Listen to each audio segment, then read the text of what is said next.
Welcome to the Aging Well podcast, where we explore the science, stories, and strategies that help us live longer, healthier, and more purposeful lives. I'm your host, Dr. Jeff Armstrong. My guest is a leading voice in nutritional science and longevity, Renee Fitton. Renee is a longevity dietitian and the director of education at L-Nutra, the company behind the Prolon fasting-mimicking diet. With a strong background in clinical nutrition and a passion for translating research into accessible strategies, Renee specializes in helping people, especially women over 40, optimize their health without making drastic lifestyle changes. In this conversation, we'll explore how fasting-mimicking diets offer powerful support during midlife, including their role in weight management, hormonal balance, and cellular health. Renee breaks down the science, clears up common misconceptions, and shares realistic ways to integrate the benefits of fasting into everyday life and help us to age well. Renee, welcome to the Aging Well podcast. Let's start by just having you kind of introduce yourself. Tell us a little bit about yourself and how you came to be a nutritionist for a company like L-Nutra. Absolutely. Well, first, thank you so much for having me. I'm excited to be on this podcast. I call myself a longevity dietitian for a number of reasons that I'll explain in a moment. So I could not feel more at home on the Aging Well podcast. This is a topic and a space that is so important, and I think is finally starting to get the attention that it deserves. So that is, as I mentioned, I'm a longevity dietitian. I got my master's degree in longevity, health span, healthy aging from one of the only nutrition programs in the world that focuses on health span through nutrition, or supporting healthy aging, not just living longer, but living healthier longer through nutrition, out of USC. And the founder of that program is none other than Dr. Walter Longo, who is also one of the leading longevity researchers focusing on nutrition and longevity. And so was very, very lucky to have him as my mentor and get to study under him through that program. So even prior to that, spending a lot of time just uncovering how, really the underpinnings of how nutrition can support healthy aging, looking at the biochemistry, the physiology, not just, the outcomes, which are incredibly important, but also how it works and why it works, so that there's a complete picture as to what we can do and how we can use nutrition and the food that we eat, which is such a big part of our lifestyle, to help us live longer, but again, healthier as well. So we've talked about the fasting mimicking diet before on this podcast. In fact, it was, I think, episode 192 that we had the CEO of your company, L-Nutra, Dr. Antown, on the podcast. But for the listeners who might be a little bit more new to the concept, what exactly is fasting mimicking, the fasting mimicking diet, and how does it differ from traditional intermittent fasting? Oh, well, there's actually, this is a bit of a loaded question, actually. But first, let's just go high level. Fasting mimicking is kind of what it sounds like. It is designed to mimic a water-only fast by still allowing the individual to eat breakfast, lunch, dinner, snack, your whole meals of the day, but your body believes that it is still in that water-only state.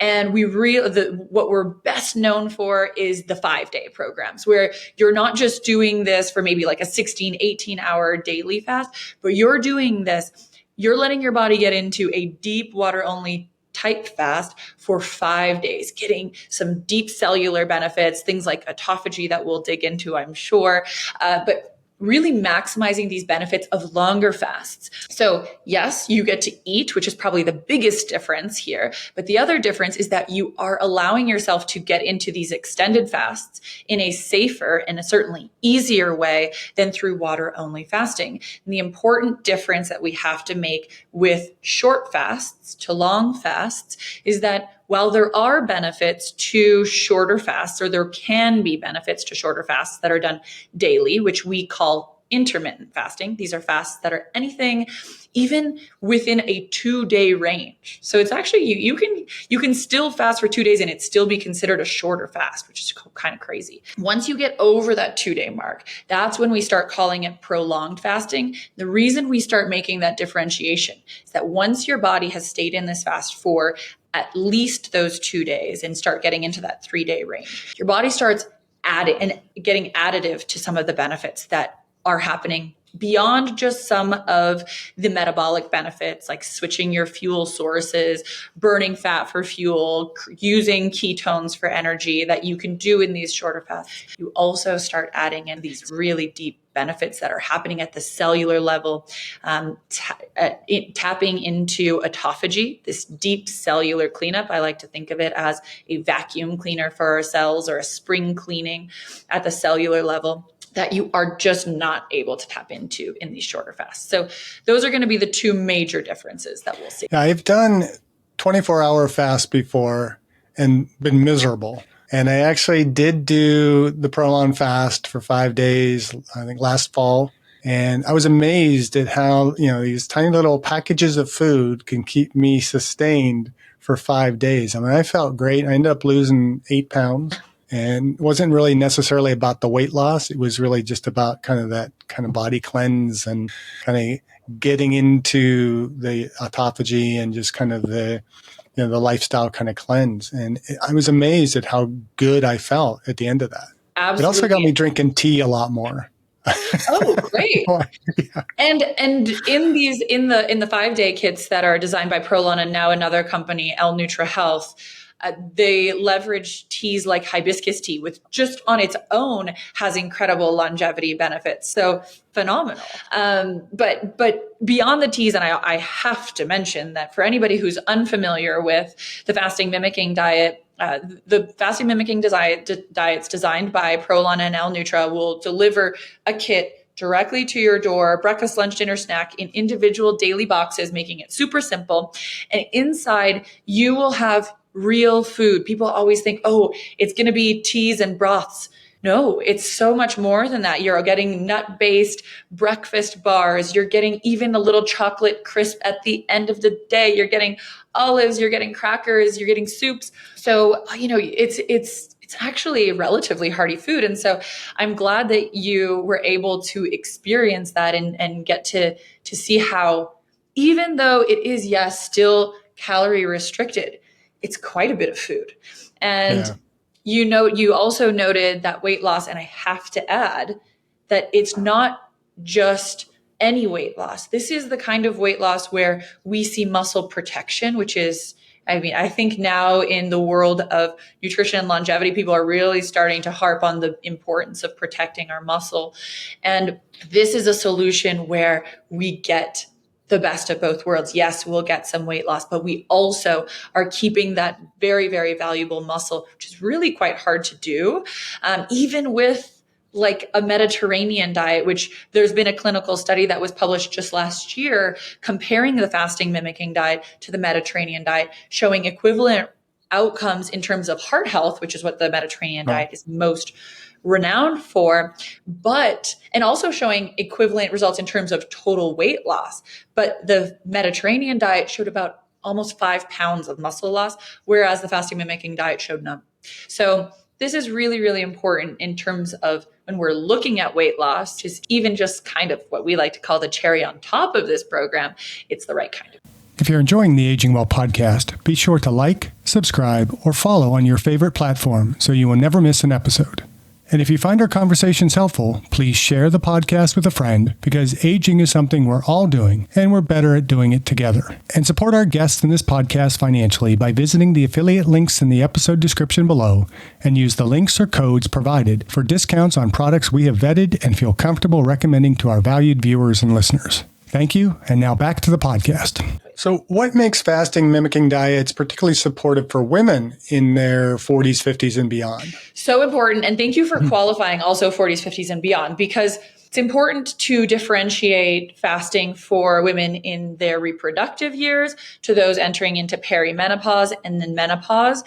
Each cycle of life is going to warrant slightly different needs and slightly different recommendations when it comes to fasting. I generally will, no matter who you are, always recommend, men or women, recommend the fasting mimicking diet because it is safer and because it is more muscle protective, and because it is just a little softer on the body, generally speaking. Now, I'm sure any of the women out here listening have heard at least once that they shouldn't fast. And usually the reason why people are suggesting this is because fasts are, by definition, a stress on the body. Now, the stress on the body is generally recognized as a hormetic stress or a positive stress, but it is still a stress nonetheless. And in any body that is already stressed, that can just compound into not necessarily a positive. Now, with the fasting mimicking diet, because we're adding nutrition, we are actually reducing some of that stress and difficulty and safety concerns that we would see with water only fasting. So this is just really important, again, for really anybody, but especially women whose bodies are taxed or stressed at any given time. And unfortunately, most of our bodies are today. We're dealing with a lot. Now, on top of that, specifically in perimenopause and menopause, where we start seeing this decline in estrogen and other reproductive hormones, it's really important to know that while these are very strongly associated with fertility and reproduction, these hormones are really important for a lot of things. And that includes protecting our muscle. That includes allowing a healthy blood sugar regulation. All of these things are actually managed and supported by estrogen. So when this decline happens, we will see other things start changing. And that's, for example, decline in muscle mass that is seen for a number of reasons. Yes, we often see that there might be a change in exercise, but even women who are keeping their exercise stable, because of the decrease in estrogen and just the natural effects of aging, that same workout might not yield the same results. And so we're losing muscle mass, which decreases our metabolic rate, which makes it easier to gain weight, which creates this vicious cycle. So especially at this time of life, it is critical that we are using solutions that are protecting our muscle. And I've already talked a little bit about the muscle protection aspect of fasting mimicking, but this becomes especially critical at this phase. Another thing, as I mentioned, that happens when estrogen decreases is that our insulin sensitivity decreases or our insulin resistance increases. We become less able to take the blood sugar increases and funnel that into our cells. It just kind of floats around, causing havoc in our body. And this can increase the risk of prediabetes, which we see increasing once we hit perimenopause and menopause, and type 2 diabetes. So fasting mimicking has been able to show improvements in insulin sensitivity. We even have preclinical trials showing improvements and regeneration of beta cells, which are what produce insulin in our body. So because the fasting mimicking diet is able to work at this root cause approach, we're able to impact so many levels of this problem. So these are just some of the reasons why I think fasting mimicking is so powerful at this stage of life, and why I also think it's relevant for really anybody, because insulin resistance is a huge problem in the United States and really in the world today. Muscle loss is a huge problem across the board. And it's important that we're taking and leveraging strategies that keep that in mind and is able to support all of these things. And I would say we could probably translate that also to bone loss as well. Yes. So bone loss and osteopenia, osteoporosis also increase as we age, but especially in women. We've been able to show with a fasting mimicking diet that bone density is preserved. And we can do this through relatively gold standard approaches like DEXA scans and things like that, which show that even with multiple cycles, that is preserved. And that's another thing that is often called out as a problem with fasting. I also like to remind people that the fasting mimicking diet is a 5-day program that is designed to only be done a few times a year.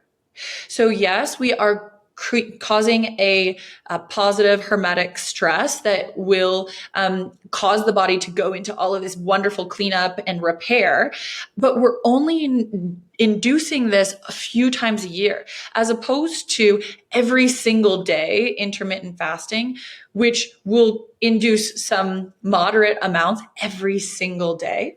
And so you can imagine that because we're only doing this a few times a year, it can be really beneficial. And it also allows you a lot more time in between to focus on full, complete nutrition, that including adequate amount of protein, adequate amount of calcium, adequate amount of vitamin D to support muscle and bone density. And also to support exercise as well, I would assume, because I mean, I was fortunate when I did mine, I just kind of set the timing to when I was doing a deload. So I wouldn't have to really test whether it would diminish my capacity to exercise. And so that makes it a lot easier, because you don't have to you're not deloading more than maybe once every month, couple months or so. Exactly. But, if you try and exercise and you're not eating, and that's what bothers me about intermittent fasting is that I'm a morning exerciser. So how am I supposed to get up, exercise, and then not eat for another 6 hours or so before I can begin to recover? So I lose all that potential gain from the exercise. Absolutely. I mean, even with intermittent fasting, we always recommend that people, if you're going to do it, if that's something that you feel like is beneficial in your practice, that you should be shifting that window to making sure that you're having nutrition first thing in the morning, and then move up your last meal. That's where the intermittent fasting should be. It should be in the evening, where our bodies, through circadian nutrition, actually do worse at metabolizing and leveraging and moving sugar into our bodies. Our insulin sensitivity declines at the end of the day. And this is just a natural part of our circadian rhythms, or like what I like to call it, our cells' schedule that they follow day after day after day. They're very much on a set schedule based off of a 24-hour clock. So we really do need to live within that schedule and support that schedule by having a healthy breakfast and consuming our meals in that shifted earlier window. So while my general recommendation and the scientific research supports shorter intermittent fasting windows between 12 to 14 hours and not pushing for these really, really long windows every day, on top of that is making sure that that window is also shifted earlier in the day. Yeah, that was one of the lessons I learned from your CEO. It was the circadian intermittent fasting. And it's like, that makes total sense. And so now it's that struggle to try and force my eating into earlier parts of the day, because it's still kind of hard and, typical schedule to really end your eating before 7 o'clock at night. Yeah. Yeah. It's essential. And absolutely. It is. It's really, really important. It's cool to look at some of the research, and I would urge anybody that finds this interesting to go check it out. But you can see drastic differences in glucose response, or the way that your blood sugar changes based off of when you ate your last meal. And those changes can persist and continue all the way through the next morning and the next day even. So if you're eating later in the evening, that might mean that your blood sugar spikes higher or stays elevated longer, even the next day. So it's not just within that window that you maybe had a late meal. It can persist, even 24 hours later. So that I think is really important for listeners to be mindful of. And if you are going to have something later in the evening, trying to keep it something that is higher fat and protein as opposed to higher carbohydrate, because that's actually really where the body is struggling in the later evenings. That's why I always will recommend, if you have this late night craving and you really need something, there's a product released by Prolon called the Fasting Bar that is designed to keep your body in a fasted state. It's primarily nuts and healthy fats combined to give your body some nutrition to curb that hunger without spiking glucose and without dropping ketones compared to water alone. So it gives you the benefits. And I think for the listener and the viewer, it's important for me to point out too that if they go to your website, it's probably one of the most referenced websites I've ever been on, when it comes to products, because oftentimes I'll go on and there's a list of references, but if you really kind of dive into the articles that they supply, it's like, well, that's not really related to this, but there's I there was more than 25 articles, I'm sure, on that We're website. now over 40 clinical trials deep. So yeah, we are very committed to having supporting literature on all of our products. I think the 5-day fasting mimicking diet has the most, but we also have clinical trials even on the fasting bar and some of the other products as well. So it is critical for us that whatever we are promoting is highly based in research. We have now over $30 to $40 million in NIH government funding for the research because there is so much excitement and opportunity in this world. There is now over 20, or I think actually we might even be at 30 research partners that are the best of the best. We're talking Mayo Clinic, Stanford, Harvard, USC. These are the people doing this research. So it is highly evidence-based. And so what are, going kind of back to women's health again, what are some of the biggest myths or misunderstandings about fasting that, especially as they relate to women, but we can talk about men as well, because I think the hormonal balance in males is just, I was going to say just as important. I think any woman that would be in the room right now would have slapped me for saying that, because I know there's a huge, huge difference when we talk about the decline of testosterone in males as we age, rather than this roller coaster of hormonal changes that women go through during perimenopause and menopause. But what are some of the biggest myths that we should talk about today?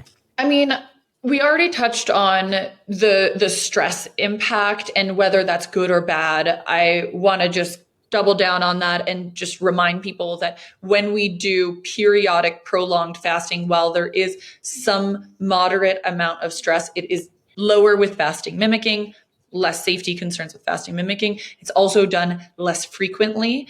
That is really important. I think another kind of touch point on a myth there is that all fasting is made equal, which is not true. Every type of fast has its own benefits, its own, in some cases, downsides that you have to be mindful of. And so personalization in terms of fasting protocols are critical. And, I've really pushed a lot for fasting mimicking and these longer fasts, but there are cases where I would recommend a maybe 14-hour daily fast to an individual, specifically if there is significant weight loss needs that need to be met. And there we might do that for a short period of time. It's not going to be a forever nutrition protocol, but that's another piece, is that there is a high need for personalization. And then another thing that's just specific to women's health is that we know that it is either good or bad for women. Unfortunately, right now, we really are limited in the literature available. So we have to be very cautious about making a decision, honestly, in either direction. And I want to point to, for example, this is going to be in my reproductive years, but in my patients who are still in the reproductive years, where they ask, when is the right time to fast? Is it better for me to fast in the luteal phase or the follicular phase? And there's going to be arguments on both sides of that coin. And then there's going to be people who tell you not to do it at all. And every single one of those arguments is based off of physiological data. So data just based off of our physiology so we're making assumptions saying, well, because when we have a higher amount of estrogen to progesterone, our body lives better in a ketogenic state and prefers to be in a more ketogenic state. Whereas when progesterone is higher, it would be more comfortable to be in a higher carbohydrate state. Well, then we should fast in the follicular phase where the estrogen is higher relative to progesterone. So that is an assumption, but it has never actually been tested with fasting. And so this is probably, to me, the biggest myth is that anybody really knows when is the right time to fast or when is the wrong time to fast for women. So I always urge people to try it themselves. Use yourself as an N of one. The beauty of this is that doing a fasting mimicking diet is it's not like a make it or break it for anybody. This isn't life or death decision. This is what you will inevitably see is, I've seen it in, at this point, thousands of patients where they see incredible benefits from these longer fasts. And then for my women who are in their reproductive years, I actually tell them, try it in your follicular phase, try it in your luteal phase, and see where you are more comfortable, see how it impacts your cycle in the next 30 days afterwards. Use yourself as an N of one, as that trial, while we wait for legitimate research that is done, asking the right question and testing the full question that we want to know. And isn't that kind of the ultimate truth of nutritional science, that it's always an N of one? Personalization is so important. It's so important. And when we look at, so the research, we mentioned 40 clinical trials, right? The vast majority, I honestly can only think of 2 examples where there are not both men and women. There's a prostate cancer one, which was male only, and there's a muscle strength study that was only in male, but the rest of the trials have been with both genders. And so we can say that we've done this research in women. We still need to, and we do actually pull apart men and women, and we say, were the results relatively equivalent? Were there major differences between the gender? And what we see with fasting mimicking is that these results are applicable to both, but it is impossible right now, really. I mean, with AI, it will become more and more possible, but it's very difficult to peel apart all of the different variables that might cause some differences from person to person. So at the end of the day, you should always leverage the research and help guide you with the research. Use your experience as kind of that final litmus test. So we've talked a bit about reproductive years, perimenopausal, menopausal. What about, and I might be inventing a new word here, but what about like para-reproductive? Women who are kind of in that puberty stage. And I know there's always cautions about having anybody in their pubescent years fasting and dieting and doing all that kind of stuff. But is there any benefits or concerns that we should make young women aware of if they're looking at, okay, I want to do this and I'm, 14 years old? So we do have a recommendation that anybody under the age of 18 should not do fasting or fasting mimicking. Even though fasting mimicking is gentler, we still don't recommend it. It's considered an exclusion criteria. And there's a reason for this. Now, I'm going to get a little bit science nerdy right now, but love that. when we get in a fasted mimicking state, what we are doing is we are limiting the activation of our pro-growth pathway. So some of these pathways are things like mTOR, IGF-1, PKA, and these, shouldn't be not activated at all. They are important to be activated occasionally because they stimulate your body to grow, to build, right? And we do need that occasionally. But if we're constantly stimulating the body to grow and to build, then we're just accumulating, and it can accumulate to the point of excess or to just accumulate a bunch of waste. I like to think of it in terms of a home where you have your house and your set of walls, and there's only so much stuff you can fit in there. You could buy a lot of stuff, and then eventually you just have too much stuff. You need to go in and decide what is the best stuff that I want to keep and what is the stuff that's starting to get overworn and needs to be replaced. And so our body needs to be able to do this as well. We need to take a break from always growing and take a shift to clean up and repair, which is what we do when we fast. When we fast, we limit the activation of these pro-growth pathways. And the next beautiful part of this is when we don't activate those, the body will shift to signal repair, rejuvenation, cleanup, activate autophagy, activate pathways like AMPK. I could go into a bunch of cool stuff that gets activated in this world, but I'm going to stop myself there. So there's a lot of repair that gets activated. Okay. So now let's bring this back to why the heck I would even talk about any of this when we're talking about people who are under the age of 18.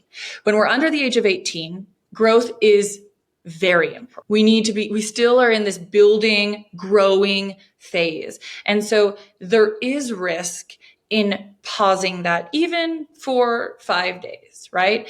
And so we have to be very cautious about if and when we would implement these strategies that pause the growth and shift to repair, because that repair really becomes especially important after about 18. So hope that. Yeah, no, that was a perfect answer. And I think about that as well for, some of the growing knowledge that we're getting in the area of epigenetics.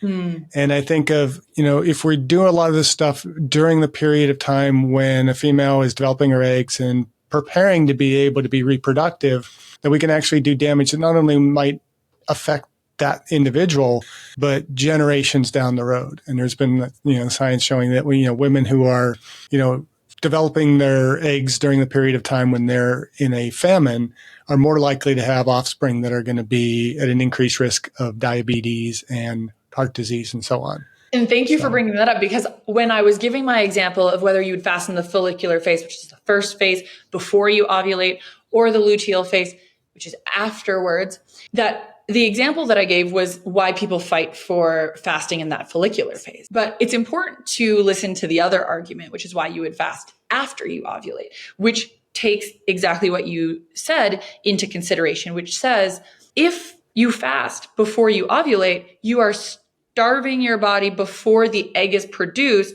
which is hypothetically a really important time where we should be giving nutrition before the egg is created or as it's being created, we're getting ready to be released, as opposed to a hypothetically safer time to fast, which is after it's already been released. And now you kind of have this little pause or break as you get ready for the next round. So, usually where I hear that argument more from is from OBGYN and practitioners like that prefer to fast after you ovulate. Interesting. That's very interesting arguments. So yeah. But at this point, arguments that are, yes, founded in science. So I do not want to say that they are not founded in science, but it's limited. Yeah. And I think that's an important thing for people to understand, that so much of science is limited. Mm-hmm. I have students that'll write in papers, this article is proving that. No, nothing proves anything. We just get closer to the truth. Yep. And so it's important to balance all of that information as well as possible. And I appreciate that you're coming on here and saying, we don't have all the answers here and nothing is necessarily proven. No. I love that. It was one of the most important things that you learn when you get into kind of the later years of your academic career, right? Is there is no proving. And so that was maybe one of the first things, like day one of entering, was no one used this word. Yeah, and I think we might be a little off topic, but that's something I think we should be learning a lot earlier in our K through 12 education, that nothing is absolute and proven, especially if it's coming from the internet. Absolutely. And what I love the concept that nothing is proven, because it allows us to continue to search for answers. It leaves so many doors open. It removes kind of the box that we live in where we think that everything is true. Like imagine, and again, we are getting a little off topic, but imagine if people who, believed that the earth was flat were told that that's all it was. And then we never looked anywhere else. Like imagine where we would be.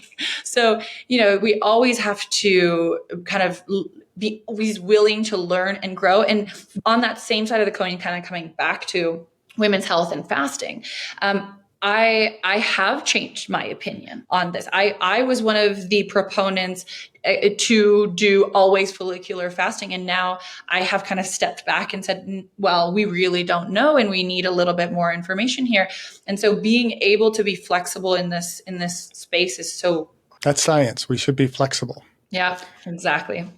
I will also note, I actually was just thinking, in women's health, and again, this again applies to everybody, but another area that we did some interesting research, this was one of the studies that we did with exclusively women, was on skin health with fasting mimicking, where we were able to show that not only were there incredible results on skin health, skin hydration, fine lines, skin texture, all improved in as little as the first cycle, so 5 days of fasting mimicking, but even more so after 3 cycles, which is kind of the general recommendation, is that you would do 1 a month for 3 months if you're just starting in the world of fasting mimicking, and then transition to once every quarter moving on.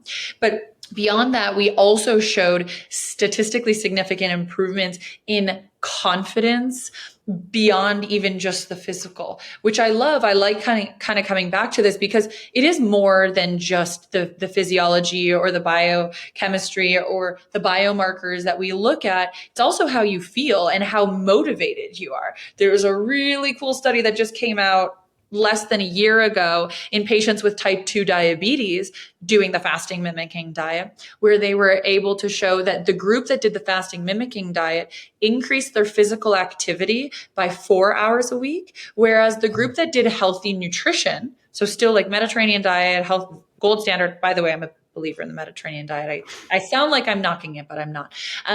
But the Mediterranean diet was done for every day for that 6-month period of time.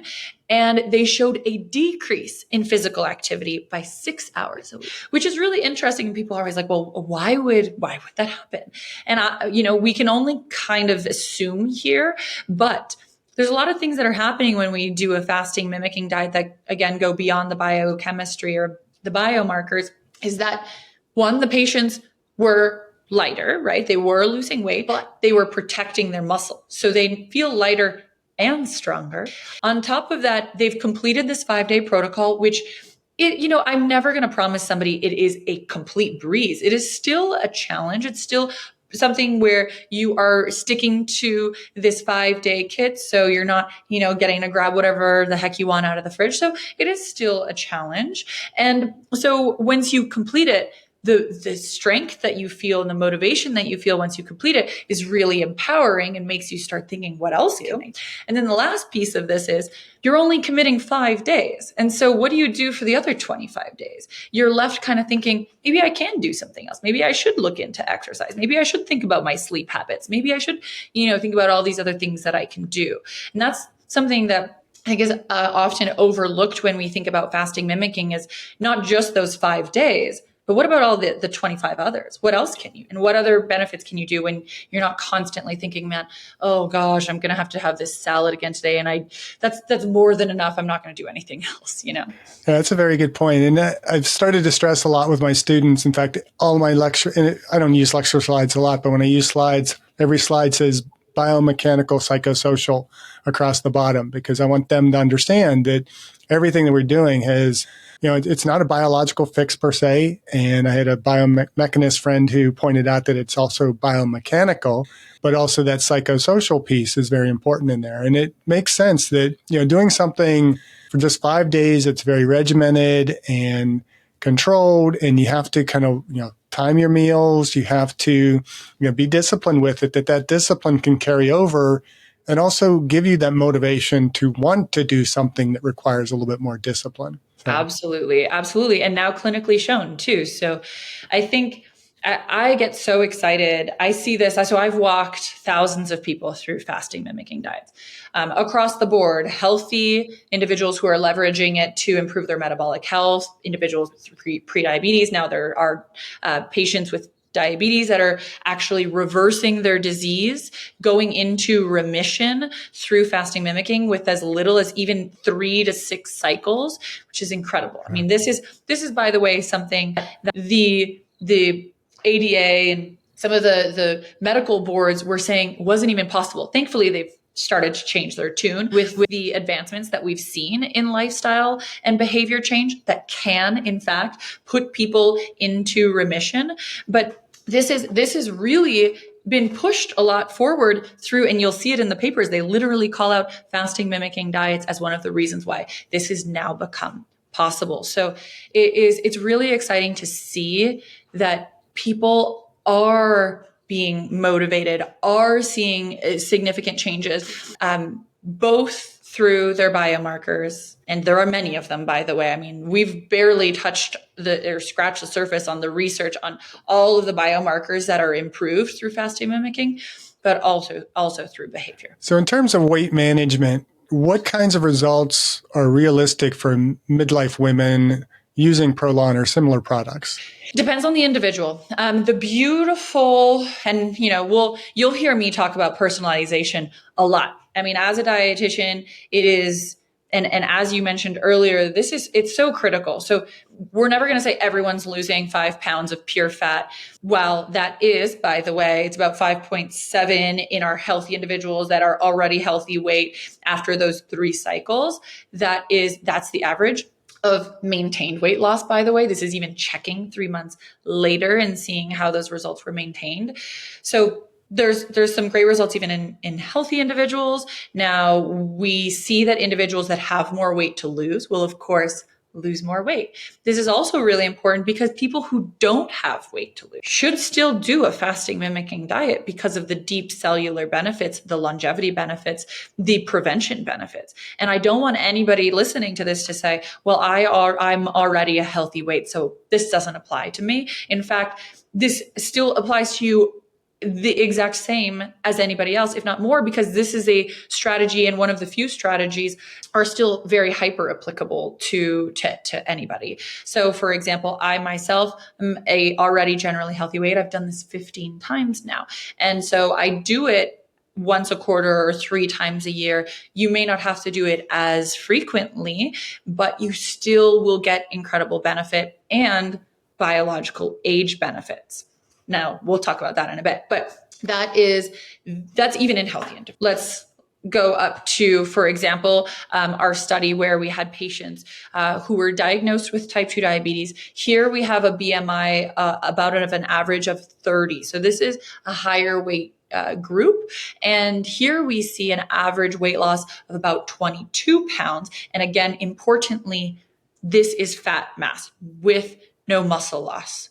So these are equivalent to some of the drugs on the market. This is equivalent, or significantly more than oftentimes what you can see with a standard nutrition protocol as well. So we're seeing really, really significant weight loss. And again, with fasting mimicking, because we're not hacking the system, we're not saying, okay, we're going to throw a drug in here, we're going to block some pathways, we're going to, what we're doing instead is we're kind of getting out of the way, and we're letting our body decide where it wants to invest time and resources in repair, cleanup, and rejuvenation.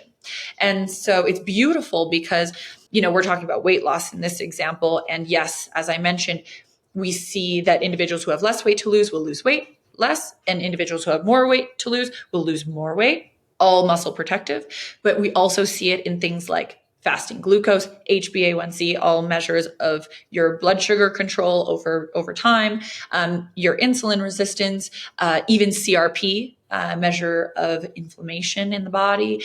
We see it in our lipid markers. We see it even in our hepatic markers. So it is going to, in individuals where it's already healthy, stay at a healthy range. It doesn't get dangerously low, which is also something we always have to be mindful of. And in patients where it is elevated beyond a healthy level, it decreases significantly.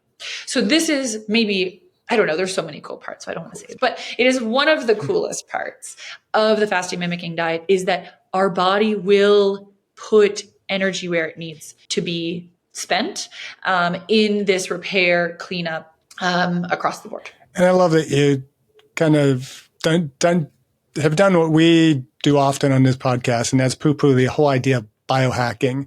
Yeah. I am not a fan of the term biohacking, and we will not have anybody on this podcast that I think is a biohack. I mean, just the term hack to me is a negative term. That person's a hack. But and it's not even like we're manipulating the physiological systems doing something like fasting mimicking dieting. I mean, you can say you were kind of, we're hacking the fast, but it's not really that negative kind of hack. It's really optimizing the physiological systems to be able to do what they're intended to do. And it's just triggering the right responses in the body to keep us healthy. Absolutely. And what I like to remind people is that while it seems like we are hacking the fast, we are actually not. We are doing the fast the way that our cells perceive and define a fast, which is in reality the definition of fasting. And it should be our dictionary definition of fasting, but it's not, because our dictionary definition is based off of the outdated idea, and fair enough, a more obvious and visible idea of what fasting is, which is you either don't eat or you do eat. And when you don't eat, you're fasting. When you do eat, you're not. But our cells aren't, that's not the definition that they're using. They're actually defining it based off of whether or not the nutrient sensing pathways on its surface are being turned on or off. I like to think of them like alarm bells or laser beams, like 007 style, that you can actually live below. You can do some pretty fancy moves and not trigger those sensors. And that's what we're doing. So we're actually just going based off of the definition that our cells have, as opposed to using this dictionary definition that is inaccurate. What role do fasting mimicking diets play in digestive health, especially again with women or individuals who have kind of age-related gut sensitivity or discomfort? Great question. So this is still early research right now. And when I say early, it means that we have research, but it is primarily done in mice models. Again, as a scientist, it's very important that we differentiate between the research that is done in humans and the research that is done in mice. So I will always call out if any of my studies are mice. This is one of them. So what we've been able to show in these mice models of IBD. Now, this is severe and chronic gut inflammation. And what we see is that in these models, when we add fasting mimicking, is that not only do we see that there is an improvement in the gut bacteria. So we see an increase in these healthy bacteria, lacto and bifidobacteria. But what's even cooler is that we see regeneration of the gut lining. We see that what has been so inflamed to a point where it is no longer functioning in the way that it should is actually being rebuilt. So this is incredible. This is where we get really excited about the possibilities of fasting mimicking, because we were very cautious to say, oh, it's going to activate stem cells. It's going to activate full regeneration. But what we're seeing even now in some cool human trials, which I'm happy to talk about, is regeneration, is stem cell activation. So in this gut health model, we're seeing even beyond just a healthy microbiome or the amount of healthy gut bacteria, but also the gut lining regeneration. And what I really love about that study is that not only in that study did they do the fasting mimicking diet, but they also did water only fast. And this is one of the only studies where they actually put kind of those two head to head. And it's really, unfortunately, one of the only places that we can put them head to head, because water only fasting is really tough to get through an IRB, or the people who decide what research you can safely do and you can't safely do. So we don't see a lot of these kind of head to head trials, but in this one, it's in mice. And they were able to show that the fasting mimicking diet showed drastically better results in terms of this regeneration and in terms of the repair, because it's more than just full calorie restriction and water only fasting. It also is the addition of healthy nutrition. And especially when we think about gut health, fiber is so important, and all of these nutrients are so important in this rebuilding and this growth. So fasting mimicking adds to the benefit. It does, yes, the cleanup, but it also does the rebuilding. So those two things together yield this incredible output. And we are now doing, I think there's just been recently a study published in colitis patients. So in human trials, it's still early, but there's now more and more research that is going to be being done in this space. So very, very positive and optimistic about what this is going to be able to offer. It's pretty cool.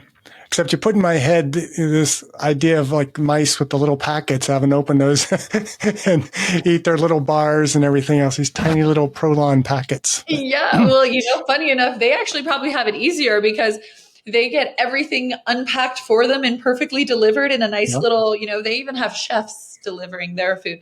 The Prolon kits and the L-Nutra health kits make it very easy, because the only thing you have to do is open up the kit.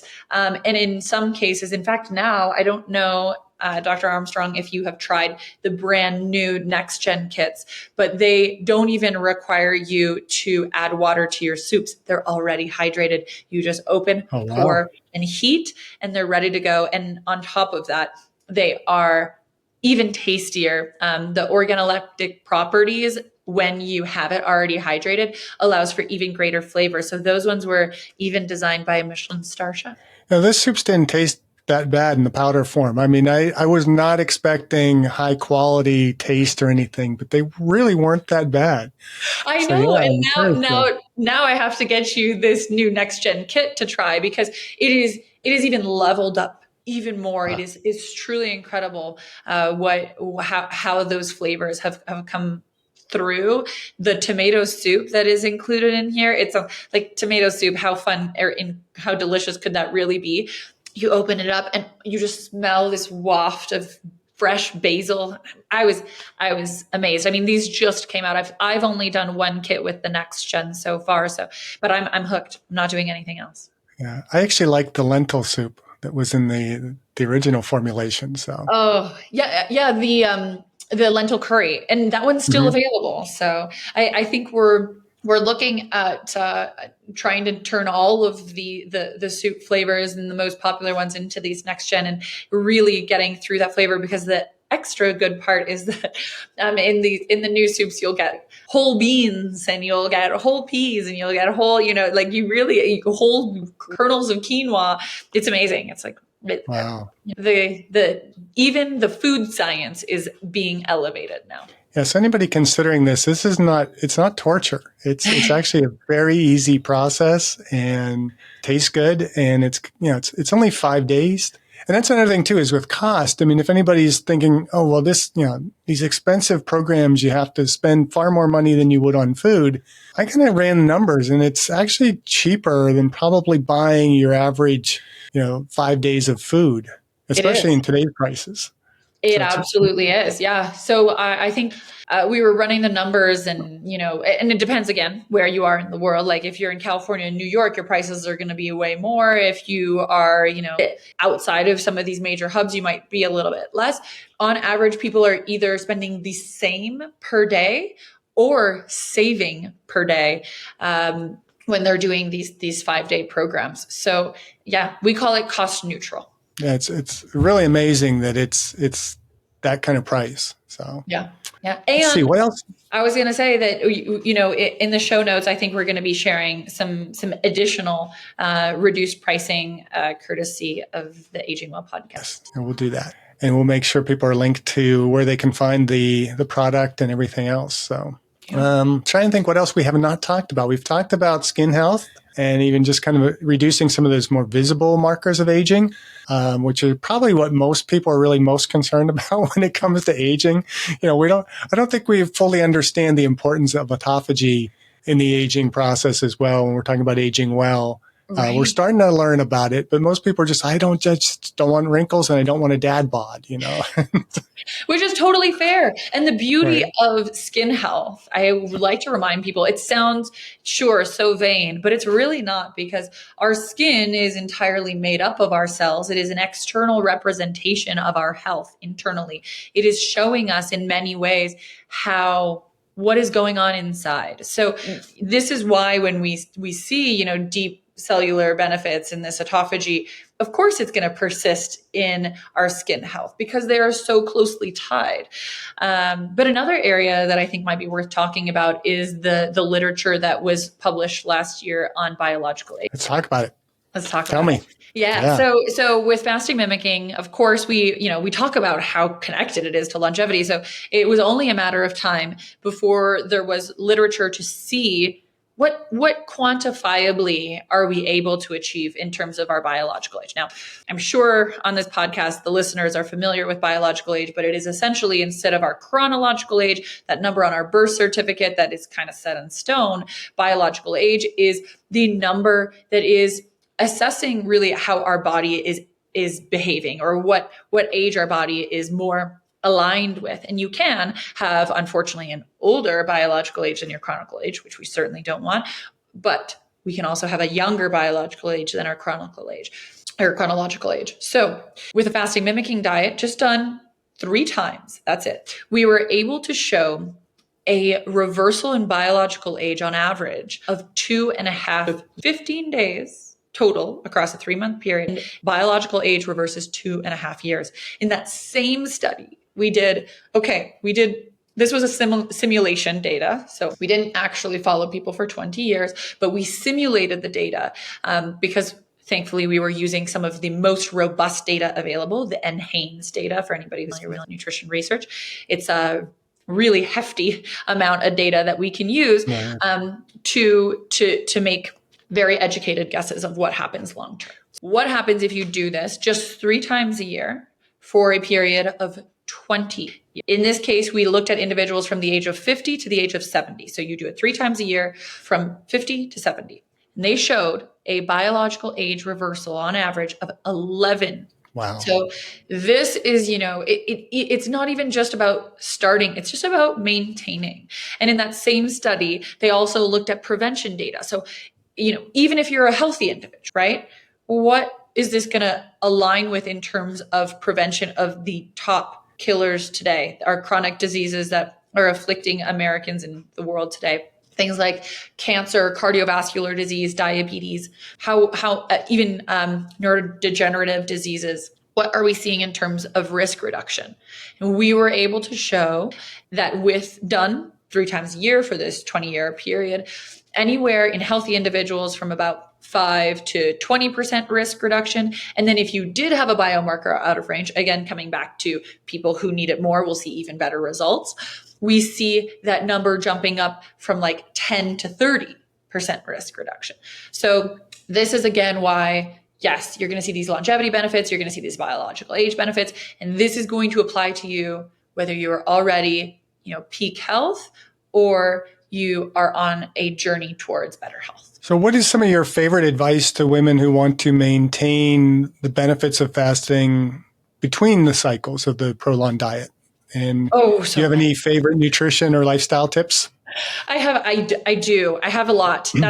We could do a whole other podcast on the other 25 days, because realistically, this takes up so much more of the time, right? Right. And I shouldn't even say 25 days, because long term, it's going to be, the other 350 days a year, right? And so this is still very critical. One thing I would like to note is that every study that I shared today, it doesn't require nutrition change in the other days. They didn't force people to have a healthy diet in between. They wanted to really test what are the benefits of the fasting mimicking diet. So hypothetically, you could get incredible benefits even if you did nothing else. Now, as a dietitian, I'm never going to make a recommendation. Of course, we would love if there were other healthy changes done in the 25 days. And some of those for women, we're going to focus in this perimenopause, menopause, but realistically, again, this applies to everybody. It's just especially important at this phase of life. Adequate protein. Now, I am not talking excessive protein, which is unfortunately today we're kind of starting to put a little too far along that spectrum, but adequate protein and weight-bearing exercise, critical. Another thing that I think we're starting to miss the point on, though, is that it's not just muscle and weight-bearing exercise. You still need aerobic activity and maximizing VO2 max. These are still important. So exercise in general, but focusing on these 3 major areas of exercise and making sure that you're finding time for each of these, ideally on a weekly basis. So exercise, huge, and making sure that you have a varied exercise schedule and making sure that you are protecting that muscle by doing weight-bearing exercise, heavy weights, but work with a professional to make sure you don't just jump to the heaviest weight and hurt yourself, because that's actually the fastest way to stop exercising is when you hurt yourself. So, take it slow, take it easy. Sleep is right now one of my favorite spaces of lifestyle health. I am cautious as a dietitian not to kind of cross different areas. This is not my area of expertise, but we've seen so much research on sleep health and longevity and health. And it can actually, when you sleep better, allow your body to metabolize better. It allows you to exercise better. It reduces your stress. So it all is interconnected. With that being said, making sure that you have good sleep hygiene. So trying to fall asleep before, ideally, earlier on in the evening. So even if you can fit in 8 hours, but you're not going to bed until 1 a.m., that actually, again, pushes against your circadian pattern. So making sure that you're falling asleep, earlier in the evening, like 9-ish is kind of an ideal time, right? Staying consistent with that time, getting enough sleep, getting good quality sleep. I'm a big fan of Oura rings and, getting some of that data so that you can see, am I getting good quality sleep? If you are waking up every day after 7 or 8 or even 9 hours of sleep, still exhausted, something's up. Something's going on, and it's important that you are working with a professional to help kind of guide that sleep hygiene. So community support is going to be my last and final lifestyle piece, even though there are so many more. But I think community support is so important to just mention because I think it gets overlooked too frequently, and people think, that's not going to help me lose weight, or that's not going to help me, get reduced cholesterol or whatever. But in fact, it is maybe one of the best ways to reduce stress, just generally. It is so important for longevity. We see it in some of these epidemiological studies where we look long-term at populations that have better community ties, are connected with their families, are, connected with friends, having meals together, all of these little things do add up. And I think it's one of the, unfortunately, it actually is kind of hard. You want to say easy, but it's tough today. So we have to make sure that we don't let this slip away, especially post-COVID where we're working from home, we're doing everything from home. It's important that we are making the effort, and, Facebook doesn't count, make sure that you are, even if it's picking up the phone, even if it's hopping on, a Skype, a Zoom, a FaceTime with your friends, family, making that effort, it also goes a very, very long way. So those are going to be, I think my top 3 is what I narrowed down. That's good. It sounds like you tapped into our 6 pillars, because we always talk about, the role of exercise, physical activity, healthy diet, maintaining a healthy body composition. One thing we didn't touch on was not smoking, but I think that's kind of getting to where nobody really smokes. There's people that smoke anymore, but it's reduced significantly. Yeah, it's vaping. And sleep. And then the big one that we've added to that list over the last year has been, I say, purposeful social connection, rather than, because that's where Facebook can be, well, you're socially connected, but you're not really connected. Right. And so, those are important. It's feeling like we are doing it. But in fact, many of those things that we think are connecting us to people are fully disconnecting us or adding additional stress to our body, providing, some issues with our dopamine receptors and all, like the list goes on as to, and I am just as much dealing with this as anybody else. I mean, we're also connected to our phones, and it can become difficult to disconnect and connect to those that are physically around us.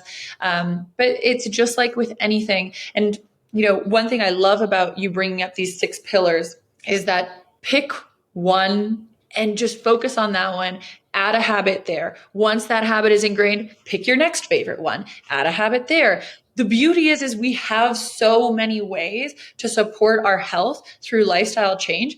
You don't have to do them all perfectly from the jump. Find an area that is speaking to you, where you think you're going to get the most value out of it, where you think you might be the most likely to be able to induce a impactful change, and start there. Baby steps. That's what we always say. Yeah. My favorite movie, What About Bob? So now for the question I ask of all my guests. What are you doing personally to age well? Oh my goodness. This is a loaded question. Actually, interestingly, I just started some new, as I mentioned, I think everybody can find a new pillar, a new space to focus on, and constantly grow and adapt.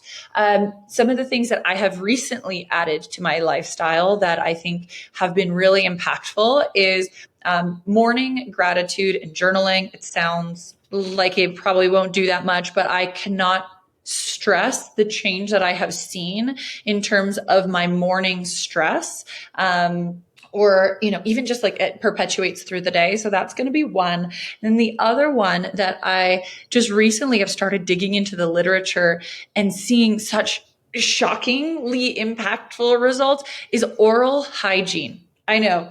kind of a weird one to throw in there, but flossing, oral hygiene, twice a day, making sure you're doing that. I literally have my flossing pics right here because it's something that I really am not the best at, is flossing twice a day, every day. And so now I'm just trying to bring that in, tongue scraping, all of these cool things that can really support oral hygiene, which in fact is tied to longevity in ways that you might not believe, including some of the biomarkers associated with heart health, with cognitive health.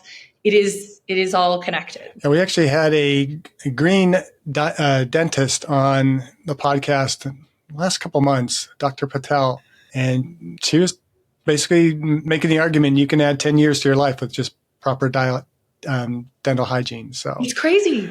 It's crazy. I was very excited when I saw that, because that one's not even in our pillars. No. Like it's just a whole new space that we can explore. So those are kind of my new ones right now. But of course, I always am optimizing sleep, nutrition, all of the other pillars. I like the gratitude piece, because we're on a campaign here on this podcast to change the spelling of gratitude to have 2 T's in the middle. So it's an attitude of gratitude. I love that. Yeah, and it is crazy. I will say one of the things that I noticed from just doing one of my biggest problems is that I will say I don't have enough time to do XYZ thing. And so when I was adding gratitude journaling into my routine, it was important that I made it as quick and dirty as I possibly could. How can I sneak this in? And so I just do 3 things in the morning that I'm grateful for. And it's so interesting to see how just taking that time in the morning to think of 3 things that you're grateful for. And it's important, at least in my practice, to make it 3 new things that I hadn't found prior. So you kind of start thinking and digging at things that you might be grateful for. And it's funny when you write down, I saw, this is kind of like a tangent, but I saw a little snail going across my path the other day.